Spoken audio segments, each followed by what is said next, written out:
कहानी की शुरुआत होती है बेक नाम के एक चोर को दिखाते हुए, जो अपनी प्रेमिका जाया के लिए कपड़े और जेवर चुराकर लाता था। जाया एक धार्मिक लड़की थी जो देवताओं पर बहुत विश्वास करती थी, लेकिन बेक एक नास्तिक था और साथ ही एक शातिर चोर भी। वहीं उनसे कुछ दूर बने देवताओं के महल में आज जश्न का माहौल था, क्योंकि आज ओसाइरस के बेटे होरस की राज्याभिषेक होने वाली थी। अब यहाँ पर हम इस कहानी के सभी किरदारों के बारे में जान लेते हैं। दरअसल सूर्यदेव ने पूरे सृष्टि को बनाया और इंसानों की रचना की और अपने दो बेटे ओसाइरस और सेट को इंसानों पर राज करने के लिए भेज दिया। लेकिन सूर्यदेव ने ओसाइरस को मिस्र के नील नदी से लेकर सभी हरे भरे इलाकों का राजा बनाया, जबकि सेट को रेगिस्तान यानी बंजर इलाकों का राजा बनाया। अब ओसाइरस का इकलौता बेटा होरस हवाओं का देवता है और हथोर जो मोहब्बत की देवी हैं, वो होरस की प्रेमिका होती है। लेकिन हथोर के पीछे कुछ बुरी आत्माएं पड़ी हुई थीं, इसलिए होरस ने अपने प्रेमिका को 42 सितारों से बना हुआ एक कंगन उपहार दिया जो उसकी हिफाजत करता था। अब वक्त आ गया था होरस की राज्याभिषेक का, इसलिए सारे छोटे बड़े देवता इस समारोह में शामिल होते हैं और इंसान भी अपने देवता को राजा बनते हुए देखने आए होते हैं। सारे रस्मों रिवाज के बाद ओसाइरस अपने बेटे होरस को ताज पहनाने ही वाले थे कि तभी वहां पर ओसाइरस का छोटा भाई सेट, जो रेगिस्तान का देवता है, वो आ जाता है। लेकिन वहां आकर वो बड़ी ही चालाकी से सभी को अपने फौज से काबू कर लेता है और अपने भाई ओसाइरस को मार देता है और खुद को मिस्र का राजा घोषित कर देता है और कहता है कि जो मेरे आगे झुकेगा सिर्फ वही जिंदा रहेगा। तभी ये सुनकर सारे इंसान और देवता उसके आगे झुक जाते हैं। लेकिन होरस अपने बाप का बदला लेने के लिए सेट यानी अपने चाचा से भिड़ जाता है और लड़ते हुए ये दोनों अपने देविया रूप में आ जाते हैं। अब इनकी लड़ाई से वहाँ चारों तरफ तबाही मच जाती है और सारे इंसान जान बचाकर भागने लगते हैं। लेकिन इस लड़ाई में सेट होरस पर भारी पड़ता है और आखिरकार वो होरस को गिराकर उसकी दोनों आंखें निकाल लेता है और उसे जान से मारने ही वाला होता है। तभी हथौर के कहने पर उसे जिंदा छोड़ देता है। अब सेट के पावर में आते ही चारों तरफ हाहाकार मच गया है, क्योंकि वो इंसानों से सिर्फ गुलामी करवाता है और जो देवता बगावत करने की कोशिश करते हैं वो उसे मौत के घाट उतार देता है। और उसने पुनर्जन्म पर भी नए कानून बनाए कि अगर किसी इंसान के पास मरते वक्त काफी सारा सोना होगा तभी उसका पुनर्जन्म हो पाएगा। अब इन्हीं गुलामों में जाया भी उर्शु नाम के एक डिजाइनर की गुलाम थी। उर्शु सेट के लिए काम करता है और वो उसकी मीनारें, महल और बहुत सारी चीजें डिजाइन करता है। लेकिन बेक यहाँ भी जाया से मिलने आया करता था और ऐसे ही एक दिन जाया उससे कहती है कि तुम्हें हमारे असली देवता यानी होरस की मदद करनी होगी, क्योंकि एक होरस ही है जो हमें सेट के जुल्मों सितम से बचा सकता है। और उसे तिजोरी का एक नक्शा देती है और कहती है कि यहाँ पर होरस की आंखें रखी हैं और तुम्हें वो चुराकर होरस को देनी होंगी। लेकिन तिजोरी में बहुत से खतरे होंगे जिनसे तुम्हें बहुत बहादुरी से बचना होगा। इसके बाद अब किसी तरह बेक उस तिजोरी में पहुंच जाता है, लेकिन असली खतरा तो यहीं पर था, क्योंकि वहां पर उसे 3 पुलों को पार करना था और हर पुल में एक अलग जाल बिछा हुआ था। लेकिन बेक हर हाल में अपनी जान की बाजी लगाता हुआ तीनों पुल पार कर लेता है और होरस की एक आंख हासिल कर लेता है। लेकिन एक जगह पर वो हजारों बिच्छू के बीच में फंस जाता है। लेकिन तभी होरस की आंख से काफी तेज रोशनी निकलती है और उसकी जान बच जाती है। अब इसके बाद वो आंख लेकर जाया के पास पहुंचता है, लेकिन तब तक उनका पूरा प्लानिंग उर्शु समझ जाता है और वो उन्हें पकड़कर मौत की सजा सुना देता है। वो उन्हें पकड़कर ले ही जाते, तभी बेक होरस की वो आंख निकालता है और उसकी तेज रोशनी से उन सबको चकमा देकर वहां से निकल जाता है। लेकिन उर्शु के सिपाही दोनों का पीछा करने लगते हैं और तीर बरसाने लगते हैं। तभी उनका एक तीर जाया को लग जाती है और वो वहीं पर मर जाती है। अब बेक होरस के मकबरे में पहुंचता है और उसे उसकी आंख का एहसास कराता है, लेकिन वो होरस को उसके आंख देने पर एक शर्त रखता है। वो कहता है कि यदि तुम्हें आंख चाहिए तो तुम्हें जाया को वापस से जिंदा करना होगा। लेकिन होरस ये शर्त नहीं मानता और दोनों के बीच लड़ाई शुरू हो जाती है। लेकिन होरस मजबूर होकर आखिरकार उसका शर्त मान लेता है। उसके बाद वो जाया की शरीर को देखता है, लेकिन उसकी शरीर देखने के बाद वो कहता है कि अब मैं इसे नहीं बचा सकता, क्योंकि बहुत देर हो चुकी है और अगर इसे वापस जिंदा होना है तो इसे पुनर्जन्म ही लेना पड़ेगा। उसके बाद वो मौत के देवता को बुलाता है जो जाया की आत्मा को लेकर उसके पुनर्जन्म की यात्रा पर चला जाता है। लेकिन जाया, जो कि एक गुलामी की हालत में मरी है, इसलिए उसका पुनर्जन्म बहुत मुश्किल है, क्योंकि उसके पास देने के लिए बहुत सारा सोना नहीं था। अब क्योंकि होरस जाया को नहीं बचा पाया, इसलिए बेक उसकी आंख नहीं देना चाहता। लेकिन होरस जबरदस्ती उससे अपनी आंख छीन लेता है, मगर वो ये देखकर गुस्सा हो जाता है कि बेक ने सिर्फ एक ही आंख लाया, इसलिए वो उसे मारने लगता है। लेकिन वो कहता है कि मैं जानता हूँ कि सेट को कैसे हराया जा सकता है। असल में उसकी शक्तियाँ जहाँ पर कैद है, मैं तुम्हें उस पिरामिड में ले जा सकता हूँ, क्योंकि मैंने उसका नक्शा देखा है। लेकिन बदले में तुम्हें जाया को वापस लाने का कोई रास्ता ढूंढना होगा। अब होरस उसे वादा करता है कि वो राजा बनने के बाद जाया को वापस जरूर ले आएगा। अब इसके बाद ये दोनों अपने सफर पर निकल जाते हैं। वहीं सेट को पता चल जाता है कि एक इंसान ने होरस की आंख चुरा ली है, इसलिए वो अपने सिपाहियों के साथ होरस के मकबरे ये पहुंच जाता है, जहां पर उसे जाया की शरीर मिलती है और वो ये देखकर सारा का सारा षड्यंत्र समझ जाता है। अब दूसरी तरफ होरस बेक को लेकर एक पहाड़ की चोटी पर पहुंचता है, जहां से सूर्यदेव तक पहुंचने का रास्ता बना होता है। लेकिन दोनों आंखों के बिना होरस अपना दिव्य रूप धारण नहीं कर सकता, इसलिए वो अपने दादा सूर्यदेव से शक्तियां मांगता है, जिसके बाद वो बेक को लेकर सूर्य की ओर उड़ान भरता है। अब वहां पहुंचने के बाद उसके दादा यानी सूर्यदेव अपनी कश्ती पर सवार होते हैं, जहां पर उन्हें हर रात अंधेरे के दानव कालसुरसा से लड़ना पड़ता था, जो कि दुनिया को खाने के लिए हर रात आता था।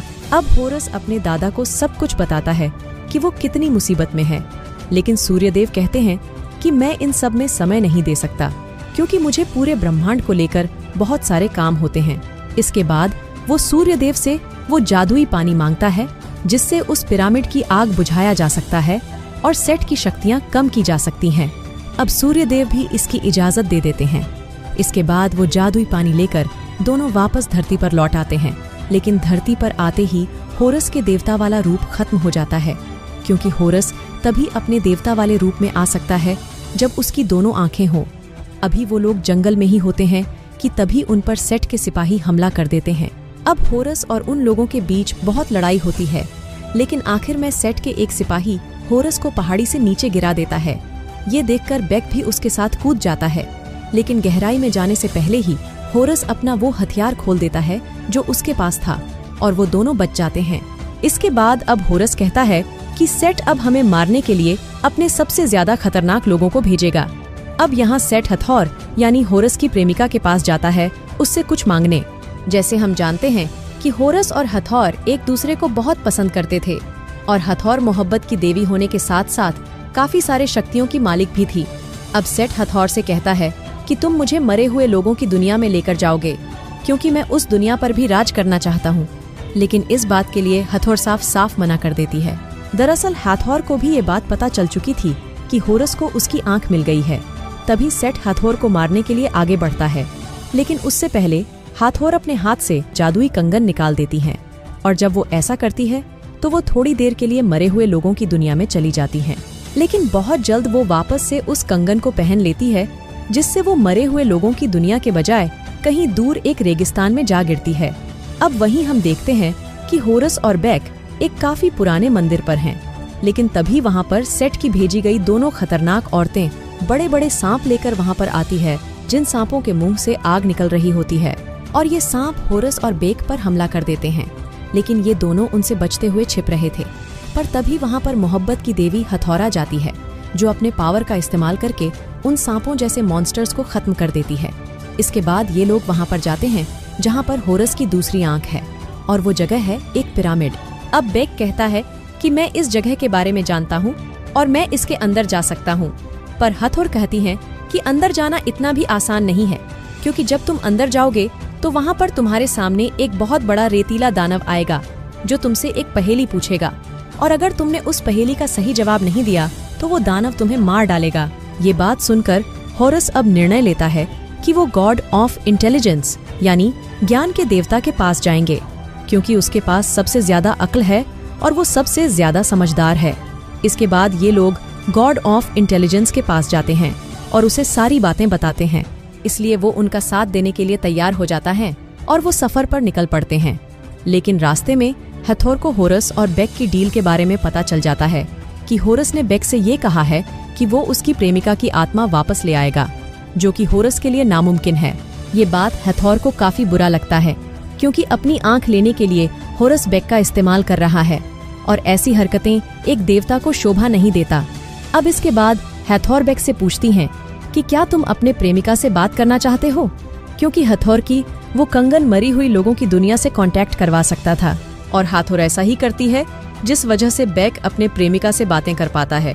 वो जाया से कहता है कि तुम फिक्र मत करो, मैं तुम्हें बहुत जल्द वहाँ से निकाल लूंगा, क्योंकि हमारे गॉड होरस हमारे मदद कर रहे हैं। अब इसके बाद ये लोग उस पिरामिड के पास पहुंच जाते हैं, लेकिन उसके अंदर जाने का कोई रास्ता नजर नहीं आ रहा था। पर बेक कहता है, मैं जानता हूँ कि अंदर जाने का दरवाजा कहाँ पर है और वो कैसे खुलेगा, क्योंकि वो जानता था कि अंदर एक वेल है जिसके घूमने से वो दरवाजा खुल जाएगा। इसके बाद वो 2 पत्थरों के बीच से अंदर जाता है और बड़ी मुश्किल से किसी तरह उस वेल तक पहुंच जाता है, और जैसे ही उस वेल को घुमाता है तभी एक दरवाजा खुल जाता है। इसके बाद सभी अंदर आते हैं, पर अभी ये लोग आगे बढ़ ही रहे थे कि तभी इनके सामने वो बड़ा रेतीला दानव आ जाता है, जो इनसे पहेली पूछेगा। फिर वो दानव इनको पहेली पूछने लगता है। पहेली ये थी कि मैं नहीं था, पर हमेशा रहूंगा। किसी ने मुझे नहीं देखा और ना देखेगा, पर हर जिंदा और सांस लेने वाले को मुझ पर भरोसा है। बताओ कौन हूँ मैं? तभी गॉड ऑफ इंटेलिजेंस काफी सोचने के बाद एक जवाब देता है कि इस पहेली का जवाब है आने वाला कल, और ये जवाब सही हो जाता है। इसके बाद वो रेतीला दानव गायब हो जाता है और उन्हें आगे जाने देता है। फिर होरस उस पानी को निकालकर बस गिराने ही वाला होता है कि तभी वो एक ट्रैप में फंस जाते हैं। इसके बाद वहाँ पर सेट आता है और यहाँ पर हम ये जान पाते हैं कि ये सब कुछ सेट का ही षड्यंत्र था। अब सेट यहाँ आते ही गॉड ऑफ इंटेलिजेंस का दिमाग निकाल लेता है और कहता है कि बहुत शुक्रिया, मुझे इसकी बहुत जरूरत थी। फिर यहाँ पर मौका देखते ही जल्दी से बेक उस जादुई पानी को उठाकर आग में डालने वाला ही होता है। तभी सेट बेक को एक नेकलेस दिखाता है और कहता है, क्या ये नेकलेस तुम्हारी प्रेमिका जाया की तो नहीं है? ये कहकर वो उसे भड़काने की कोशिश करता है और कहता है कि होरस ने तुम्हारा इस्तेमाल किया है, क्योंकि मरे हुए लोगों को कोई भी जिंदा नहीं कर सकता, और अगर ये पानी तुमने आग में फेंक दिया तो मैं तुम्हारी प्रेमिका की शरीर को खत्म कर दूंगा। अब बेक अपनी प्रेमिका के खातिर रुक जाता है और वो जादुई पानी सेट को दे देता है।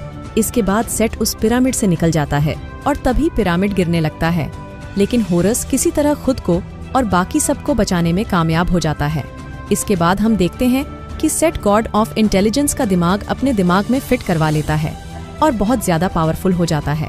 इसके बाद सेट अपने पिता यानी सूरज के देवता के पास जाता है, और ये यहाँ पर भी एक गलत इरादे से आया है, क्योंकि वो अपने पिता का वो शाही हथियार लेना चाहता था जिससे वो सबसे ताकतवर हो जाएगा। इसलिए वो अपने पिता पर हमला कर देता है और उनका वो हथियार छीन लेता है। अब होगा ये कि अंधेरी दुनिया का शैतान अब हमेशा के लिए कंट्रोल से बाहर हो जाएगा और दुनिया को तबाह कर देगा। वहीं हम देखते हैं कि होरस बेक और हैथोर पिरामिड से बाहर आ गए हैं, पर बेक को यहाँ पर बहुत बुरा लग रहा है, क्योंकि अब तक सिर्फ उसे इस्तेमाल किया जा रहा था। लेकिन यहाँ पर हैथोर की मदद करती है।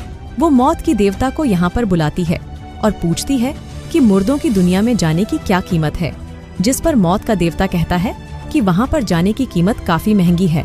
ये सुनकर हैथोर मौत के घोड़ को अपना वो 42 सितारों वाला कंगन दिखाती है और कहती है, क्या इससे भी बड़ी कोई कीमत हो सकती है? लेकिन अब क्योंकि वो कंगन निकालने पर हैथोर मुर्दों की दुनिया में चले जाएगी, इसीलिए होरस ऐसा करने से मना करता है। लेकिन फिर भी वो अपना कंगन निकाल लेती है और वो खुद मुर्दों की दुनिया में चली जाती है। अब क्योंकि बेक को वो कंगन मिल चुकी है, इसलिए वो भी अपनी प्रेमिका जाया से मिलने चला जाता है, जहाँ पर जाया की आत्मा एक आखिरी दरवाजे तक पहुँच गई थी। और यहाँ पर उसके लिए एक काफी बड़ा इम्तिहान था कि अगर वो बहुत ज्यादा सोना देगी तभी वो दुनिया में वापस जा पाएगी। लेकिन तभी यहाँ पर बेक वो जादुई कंगन लेकर आ जाता है। लेकिन वहीं हम देखते हैं कि अंधेरी दुनिया का शैतान दुनिया पर हमला करने के लिए यहाँ पर आ गया है, क्योंकि उसे रोकने वाले सूर्यदेव अब नहीं हैं। तभी मौत का देवता बेक को कहता है कि जल्दी वापस होरस के पास जाओ, क्योंकि वो ही है जो इस अंधेरी दुनिया के शैतान को रोक सकता है। मैं इसे ज्यादा देर तक काबू नहीं कर पाऊंगा। तभी बेक इस दुनिया में वापस आ जाता है और होरस को सारी बातें बताता है। लेकिन वहीं सेट के पास उसके पिता के शाही हथियार होने के बावजूद भी वो उस शैतान को इस दुनिया में आने देता है। लेकिन वहाँ पर होरस आकर सेट को रोकने की कोशिश करता है, पर उन दोनों के बीच एक बहुत बड़ी लड़ाई शुरू हो जाती है। लेकिन इस लड़ाई में भी सेट होरस पर भारी पड़ रहा था, क्योंकि होरस अपने देवता वाले रूप में नहीं था। फिर भी वो सेट से टक्कर का मुकाबला कर रहा था। अब आखिरकार एक समय ऐसा आता है कि सेट होरस को मारने ही वाला होता है कि तभी वहाँ पर बेक आ जाता है और होरस की मदद करता है। लेकिन अब सेट होरस को छोड़कर बेक से भिड़ जाता है। लेकिन अब इस लड़ाई में बेक सेट से होरस की वो दूसरी आंख छीन लेता है और उस आंख को होरस की तरफ फेंक देता है। लेकिन यहाँ पर होरस निर्णय लेता है कि वो बेक को ही बचाएगा, इसलिए वो बेक को नीचे गिरने से पहले पकड़ लेता है और दोनों ऊपर लटक जाते हैं। लेकिन तभी सेट उस शाही हथियार से वहाँ पर वार कर देता है, जिससे वहाँ से आग निकलने लगती है। इसलिए होरस वहाँ से अपना हाथ छोड़ देता है और दोनों नीचे गिरने लगते हैं। लेकिन नीचे गिरते समय अचानक होरस का रूप बदल जाता है, यानी वो अपने देवता वाले रूप में आ जाता है, जबकि उसके पास उसकी आंख भी नहीं थी। तभी यहाँ पर उसे ये पता चलता है कि उसकी सारी शक्तियाँ सिर्फ उसके आंखों में नहीं, बल्कि इस बात में थी कि वो खुदगर्जी छोड़कर एक अच्छा देवता बने और किसी की मदद करे। और अब एक बार फिर से होरस और सेट के बीच एक घमासान लड़ाई शुरू होती है, जिसमें दोनों के बीच काफी लड़ाई होने के बाद आखिरकार सेट की हार हो जाती है। और एक समय ऐसा आता है जब होरस सेट को मारने वाला होता है। तभी सेट उसे कहता है कि मुझे एक मौका फिर से दे दो और मुझे जिंदा छोड़ दो, क्योंकि मैंने भी तो तुम्हें जिंदा छोड़ दिया था। पर होरस कहता है कि मैं तुम्हारी तरह बेवकूफ नहीं हूँ, जो गलती तुमने की है मैं वो कभी नहीं करूँगा। ये कहकर होरस सेट को जान से मार देता है। अब वहीं पर अंधेरी दुनिया का शैतान उस जादुई पानी की तरफ बढ़ रहा था। तभी होरस अपने दादा यानी सूरज के देवता के पास जाता है और उन्हें उनका हथियार लौटा देता है, जिसका इस्तेमाल करके सूर्यदेव उस अंधेरी दुनिया के शैतान को वापस उसकी दुनिया में भेज देते हैं। अब इसी बीच हम देखते हैं कि बेक की मौत हो चुकी है, पर होरस को अपनी शक्तियां मिलने के बाद भी वो किसी को वापस जिंदा नहीं कर सकता। इसलिए वो बेक को उठाकर वही मकबरे में रख देता है जहाँ पर जाया यानी उसकी प्रेमिका को रखा था। तभी वहाँ पर सूर्यदेव आ जाते हैं और होरस को कहते हैं कि मेरे पोते, कहो तुम्हें क्या चाहिए, तुम जो मांगोगे तुम्हें वही मिलेगा। पर होरस कहता है कि मुझे कुछ नहीं चाहिए सिवाय उसके जो मैं दे नहीं सकता। इसके बाद सूर्यदेव बेक और जाया को वापस जिंदा कर देते हैं। अब इसके बाद हम देखते हैं कि होरस अब पूरे मिस्र का सबसे अच्छा राजा और एक शक्तिशाली देवता बन गया है और यहाँ पर एक नया कानून बनाता है कि आज से मरने के बाद पुनर्जन्म हासिल किया जाएगा, दौलत से नहीं बल्कि अच्छे कर्मों से, दया और दरिया दिल्ली से। इस दुनिया की जिंदगी में हम क्या करते हैं, कैसे करते हैं, सिर्फ इसकी अहमियत रहेगी, ना ही बहुत सारे सोने चांदी और धन दौलत की। और इसके बाद अब होरस मरे हुए दुनिया के लोगों में जाता है, जहां से वो अपनी प्रेमिका हाथौर को वापस लाएगा, जिसने अपनी ही जान का त्याग देकर जाया की जिंदगी बचाई थी। और अब मिस्र के हालात बहुत ही खूबसूरत और शांति हो गई है। और इसी के साथ ये कहानी यहीं पर खत्म हो जाती है।